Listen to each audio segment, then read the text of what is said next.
উজনিৰ বান বিভীষিকাৰ 17টা দিন। এতিয়াও বোকা পানীৰ মাজত শিৱসাগৰ চৰাইদেউৰ কেইবাখনো শিক্ষানুষ্ঠান। 10 আগষ্টৰ পিছত বিদ্যালয়সমূহ খোলাৰ পৰিকল্পনা শিক্ষা বিভাগৰ। দিখৌৰ প্ৰলয়ংকাৰী বানত কেৱল ঘৰ-বাৰী সা-সম্পত্তিয়েই নহয়, তছনছ হৈ পৰিছিল উজনি অসমৰ 3 জিলাৰ বহু শিক্ষানুষ্ঠানো।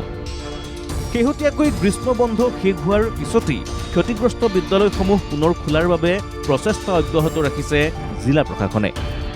তাৰ মাজতেই মঙলবাৰে সোণাৰীত শিক্ষামন্ত্ৰী ডাঃ ৰণোজ পেগুৱে পৰিদৰ্শন কৰে ক্ষতিগ্ৰস্ত বিদ্যালয়সমূহ।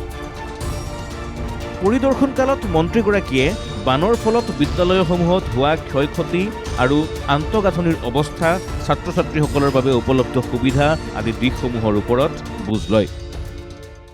যোৱাকালি মই শিৱসাগৰ জিলাত বানপানীত ক্ষতিগ্ৰস্ত হোৱা বিদ্যালয়সমূহ বা মহাবিদ্যালয় ইয়াৰ এক পৰ্যালোচনা কৰাৰ পাছত আজি চৰাইদেউ জিলাত মই পৰ্যালোচনা কৰোঁ। DC ডাঙৰীয়ানী নিজে উপস্থিত আছিল আৰু আমাৰ শিক্ষা বিভাগৰ সকলো বিষয়া উপস্থিত আছিল। আৰু এই বিদ্যালয়সমূহ 10 তাৰিখলৈকে যিহেতু গৰম বন্ধ এক্সটেণ্ড কৰা হৈছে, গৰম বন্ধৰ লগে লগে ইয়াত আমি যিহেতু পুনৰ খুলিব পাৰোঁ, তাৰ কাৰণে আমাৰ যাৱতীয় যিখিনি ব্যৱস্থা আমাৰ কৰিব লগা আছে সেইখিনিৰ আমি এটা পৰ্যালোচনা কৰোঁ। আৰু শিৱসাগৰৰ তুলনাত চৰাইদেউত আমি অলপ সুবিধাজনক স্থিতিত আছোঁ।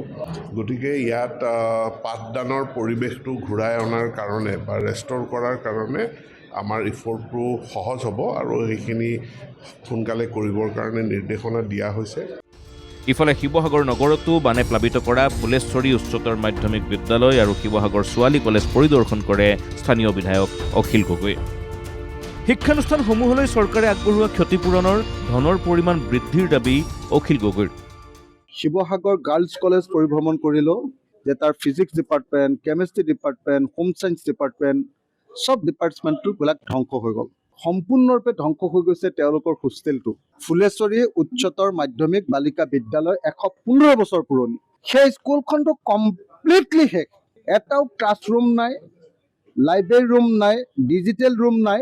LP স্কুলবিলাকৰ কাৰণে 5 লাখ টকা, ME স্কুলবিলাকৰ কাৰণে 10 লাখ টকা, হাইস্কুলবিলাকৰ কাৰণে 20 লাখ টকা, আৰু আমাৰ এনেকুৱা ঐতিহাসিক হায়াৰ ছেকেণ্ডেৰী স্কুলবিলাকৰ কাৰণে য'ত 900 ষ্টুডেণ্ট আছে তাৰ কাৰণে 50 লাখ টকা, আৰু কলেজ, আমাৰ গাৰ্লছ কলেজৰ নিচিনা কলেজবিলাকৰ কাৰণে য'ত বানপানী উঠিছে তাত মিনিমাম 1 কোটি টকা অসমৰ মুখ্যমন্ত্ৰীয়ে ঘোষণা কৰি যাব বুলি মই আশা প্ৰকাশ কৰিছোঁ। পিছে বিধায়ক বা মন্ত্ৰীয়ে ভ্ৰমণ কৰা কেৱল মাত্ৰ এইকেইখন বিদ্যালয় নহয়, শিৱসাগৰ জিলাৰ প্ৰায় প্ৰতিখন বিদ্যালয়ে ক্ষতিগ্ৰস্ত হৈছে এই বানত। বিশেষকৈ বৃহত্তৰ বিহুবৰ, চন্তক, সোণাৰী ইত্যাদি স্থানৰ প্ৰায় সকলো বিদ্যালয়ে বুৰ গৈছিল বানত। ইয়াৰ পিছত পুনৰ স্বাভাৱিক পৰিৱেশ কেনেদৰে ঘূৰাই অনা হয় সেয়া হ'ব লক্ষণীয়। শিৱসাগৰৰ পৰা সুকলিল ৰাজখোৱা আৰু সোণাৰীৰ পৰা ময়ূৰ বৰুৱাৰ ৰিপৰ্ট, NKTV+।